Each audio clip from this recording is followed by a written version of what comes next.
the actress for this film, and I never really imagined anyone else. So it's, I don't know. I mean, it's kind of strange. I needed to distance myself from whoever was going to be in this film when I was writing. The minute it was finished, I knew it was the continuation of what we had been doing in the Cloud of Sils Maria. I knew that I needed somehow to, I needed Kristen to make this film. I think this film makes no sense without her. In the sense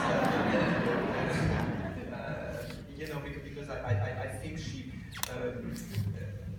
she makes things so real. She brings everything to something so human, so grounded. So she makes me feel I can try things. I can go into areas I would not eventually have dared to go without her. So, what did you think when you saw the script?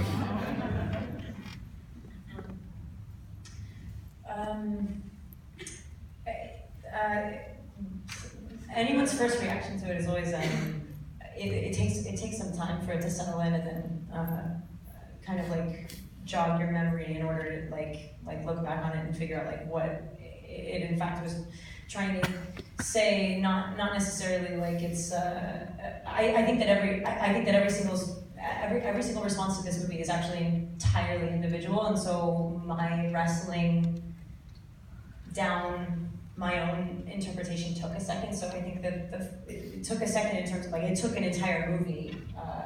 It took shooting this entire thing for me to like fully understand my relationship with it. But very ambiguously, I knew certainly that it was something that was worth doing. And I was really intimidated by it, and I knew that I really loved, I mean this sounds trite, but like I knew that I really loved working with him. And so just based on like some sort of like intrinsic communication, I was like, I feel you, but I have no idea what you're talking about. But somehow, like, I think that the fear was only based in something that existed that was like, maybe I couldn't articulate it, but it was definitely defined, because like, before I did this movie, I was like, this movie's gonna kill me. Like, it's the only way to do that and really do it justice is to be like the most alone you've ever been, more alone than I've ever realized is like possible, and because that's all perspective or whatever, but like, I was down immediately, dude. And I fucking sent me a shit, I'm like, you know. No. But yeah, like ASAP, I was like, that's worth knocking your head into. Did you know that just the idea of not knowing who this character was the reason enough to do it, just from seeing that script, that you trusted that you would find it once you started to do it? Well, yeah, the thing about Maureen is that she is entirely blown out. It's like you shine the whitest light on something, and then like every part that's defining is gone. And her struggle in the movie is sort of finding her feet again after something so sort of confronting and disarming as loss can be.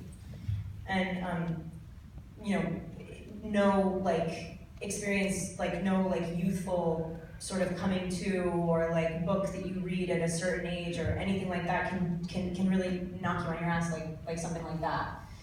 And so like I didn't think that I needed to know her history. I didn't need to know really anything other than the fact that she's just like a really dismantled stark version of a person that's just trying to put pieces together in order to know who she is, because she's just lost everything, all frames of reference. The fact that she's living in a foreign place is so reflective of everything she is. She's like, she can't partake in like the default setting normality that we all live in, which is like, you know, if you can't answer whether or not we're alone or not alone, then you just go, okay, I can't answer that. I'm gonna get up and have some Cheerios and go to work, that's cool. But like, if you cannot get past that question because something has happened that's just taken all control of like your psyche, then you need to be like, then you disappear. Then you become like so basic. You become such a base version of a human that like you're not allowed to be with anyone. Like, I could hang out with anyone here now and be like, no, we're not alone, we're here. But like, this girl just can't do that. So coming to the part, like you said, like it wasn't like, I didn't have to know her, you know. I think we have a very similar approach to this film. I think that I was trying to do something that kind of scared me because I had no idea if I knew how to do it, and I knew that the film would be happening in the process of making it. And I think we like day after day we follow. I mean, we use the screenplay as a starting point, but I think that day after day we have been trying to expand it and to go further and ultimately to make sense of the character and of her journey, and I feel that I've been discovering my own film through Kristen, really, or through the way she inhabited the shots, and and something about the pace, the mood of the film was taking shape, and I was understanding its style. There is something because basically we started from a fairly simple storyline, and I think we made it more complex, richer, and ultimately, I hope more moving, more human. Something I was saying to you before we sat down to come out here is your films not just about identity, but about women and identity, and the way women often don't have a real presence in their own worlds. And I wonder where that comes from for you, because I think that's remarkable. You found so many ways in so many different genres to do that. It's, I think I've always been interested by characters who are foreigners, or who have to make sense of the world around them, who have to who are in a world or a culture they don't fully understand, that they don't fully grasp, and who have to somehow translate the signs they're getting and just make sense of where they are and what exactly the world around them is about. And I think we are all a bit like that, right? I mean, we keep on discovering the world day after day and trying to understand where we are exactly, what is. But of course, even more so when you are like Maureen, a stranger in a strange land. And I think, yes, I mean, she's similar in that sense to, I don't know, the characters I say about Rendezvous, for example. She's a little bit similar to the character in Rendezvous. Yes, in Rendezvous, or Really Under That, or any movie I've done with Maggie Chung, I mean, ultimately. And I think that, I suppose it has to do with the way it's what we discussed before this conversation. It has to do with how I grew up. I grew up the son of immigrants. I mean, my father was Jewish Italian, my mother Hungarian Protestant, and they were both from another culture. I was growing up in the countryside near Paris with parents who didn't really have their roots there, and I suppose that I kind of struggled just to find my own identity, and it's something that echoes in my work. Can you remember your first meeting with Olivier Kristen, what that was like?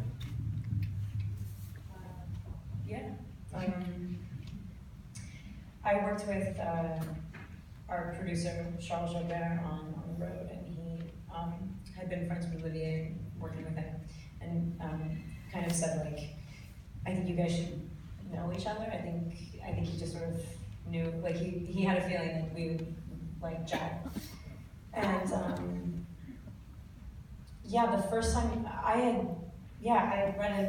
had read Clouds of Sils Maria before I met you, and then we met downstairs at a hotel in Paris. Yeah. I can't remember if I can't remember if I had that part or if I did not have that part yet. It was still a little bit like, yeah, wait, I don't know. Yeah. But yeah, I think, It's- yeah, no, I think it was, yeah, we were already discussing about it. Yeah, Okay. What do you want to know? Like, What that first meeting was like, did you like him? Did you know his work? What was your expectation about that? You read the script, you said, before you sat down there. yes. Gosh, I think with a script that's kind of easier to dissect than this, I think I had I had many reference points to sort of like throw in and be like, oh God, I have such a foothold on that, and I have such a foothold on that. And, have that story being about like, just like hindsight and foresight, and being a woman who gives a lot to her art, and then being somebody who like contributes to supporting that. I've seen every single side of that. I haven't grown up and I haven't lived a full life of making that art yet, but I've seen other people do it. I so completely understood it, that it wasn't like a meeting of like, oh, let's ask a bunch of questions and try and figure out what that is. It was, honestly, it was like, do you like this person? Before you work with someone, like you can't, like you want to, Olivier more than anyone really works with people that he loves, and like the best crews that I've ever worked with in my entire life, like the most invested. I wish I had less cliche words to describe these people. Like, they would just give anything, everything to the process. So I think the first meeting was really kind of about like figuring out if I could fit into that, or if just mutually it was just like a thing that was going to work. And and it kind of like informed like the rest of our slightly less so now, but then wordless relationship. But I mean, I think that when you meet someone, it's pretty much about what Kristen just described, and in most cases, in about 3 seconds. And in our case, in my case, in 3 seconds, I was pretty sure we could get along. I was not sure how far we would go, and I don't think I knew Kristen. I liked the person. I had seen her work, and I had always been a fan of her work. But I had no idea how we could function together. And it's really gradually on the set of Clouds of South Maria that I realized that every single time we were trying to go a little further, it would go a little further, and I had no idea where the limit was really. And I still don't know. So that was right away for you guys? You just knew that you would trust each other enough that you would just push boundaries? You felt that way immediately with him as you were working? Yeah, no, I mean,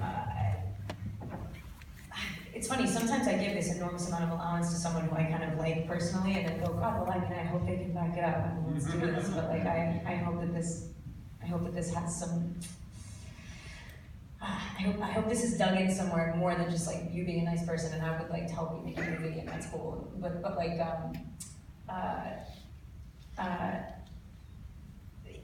I trusted him because of who he is. You know what I mean? It's like, obviously that does go a long way. But to be honest, if he had like, none of like his history, or, not to fucking use his wank off or don't like steam or whatever the fuck, like it's, I still would have been like just as engaged, but it gives you this sort of like sense of security knowing that like he does good work. And it sounds really simple, but it's true. Like, well, but he does. What did you respond to about her as an actress? Well, how did you respond? What do you like about her as an actress? About Kristen, what I... Yeah, what is it? She's been waiting you, so your turn. I feel that in my films, I mean, specifically in Personal Shopper, I think that Kristen is much more than an actress. I think she's pretty much part of the creation of this film on any level. I think what I like about her is that she understands perfectly what the film is about, and she's reinventing it with me. I think we made this film together. I already said that, but I always had a sense that I was directing it from the outside, and she was kind of directing it from the inside. and we were completely complementary, and it's because it's more or less what I said earlier. What I admire about Kristen is the way she can't. I mean, there's like nothing ever that even remotely slightly fake about what she does. What she does is always completely honest, completely real. And when you're a writer, when you someone just you give your writing to an actor who brings it to life in such a powerful way, it's you can't ask for better than that. But again, I think it's not just the fact that she brings my characters to life. It's the fact that she helps me take them further, that she opens doors for me, and I'm so grateful. Wow. I mean, I would think, I have to ask you, what was it like for you the first time you saw the movie? You must have been surprised by some of this, what you did in this, weren't you? Oddly enough, as much as things, occasionally we'll read kind of like a slug line on a page, and then all of a sudden you walk into an environment and it turns into like 5 minutes of exploring like a space or something. And it changes and it's like never what he expected, and then he adapts to that, and then whatever, things sort of expand and contract, and then always make you think that you're doing something that like you invented. With Sils Maria and this, it is so completely the screenplay. It's insane. So watching it wasn't like the most surprising. I had like really vivid, like really embedded bone memories of making the movie. It wasn't different. Sometimes you watch something and you feel like, who is that? That's so crazy. I don't remember that moment. Like when was that? Nothing. I don't know. Nothing ever like passed me by. So to be honest, it wasn't like that surprising. It was just kind of like, it was, fuck, I mean, I probably saw it like a year, well, I don't know. No, but it's so true, because that's also how I feel. I mean, I always have this strange feeling when I'm making a film, that, again, I mean, I feel like I start from the screenplay and I'm drifting away from the screenplay. I'm trying things, experimenting. Well, but you're just getting closer to it. It's crazy. And then when the film is finished, all of a sudden I realize that it's exactly the screenplay. I just don't know how that happened. Yeah, it's true. Well, do you think the screenplay is going to be a taking off point, but it ends up being this real document that you go back to? He treats it as a taking off point, so you never feel like, it's tied to anything, or like, you never feel like you're hitting any like emotional marks or anything like that. Everything absolutely belongs to the environment, always. And then you're like, wow, it's kind of, you read the script, it's exactly what was written. It's weird, it's weird, it's fun. It just sounds like so much of this is you get so lost in the material that you're not really paying attention to the fact that you're playing the script, because it's all been there from the very beginning, right? Yeah. Yeah, it's like you're set on this sort of like path or whatever, and you're like, oh wow, there's no mistake on this path.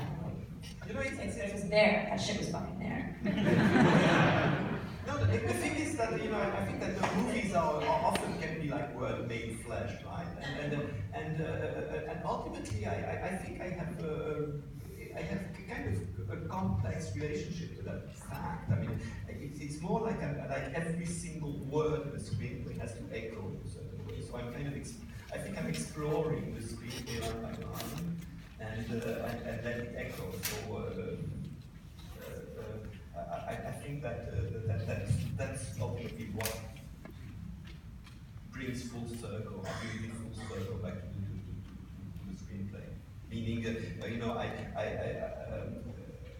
the film I create, I'm sorry, it's a bit abstract. I think the film I create is based on the words I have written, but at the same time, those words take me much further. And so when I read the screenplay, it seems obvious, but when I was writing, it was not that obvious. I had no idea exactly what those words meant. Really, still, even given how long your career has been, it sounds like it's still for you this process of discovery in this way. I think otherwise it's boring. I think movies are really about challenging yourself and trying things you don't know. I mean, every single movie I have made, it's the day before shooting, I have just no idea how I'm going to handle it. I don't know how I'm doing. I mean, it's really like when I wrote Clouds of South Maria, I mean, looking back on it, it seems like easy and simple. When I was writing it, I mean, I was writing like 7 pages of dialogue, and how do you shoot that? I mean, how do P.S. I did not mean that shit was simple. I was just saying that I understood it in a way that I didn't understand personal shopping. Yeah, no, It's like, you know, the farthest thing. It's a comedy, it feels light and easier, and when on the paper it freaked me out. It also freaked a lot of people out. I can just watch you guys talk for hours, but we're out of time. Let's thank these guys for being here.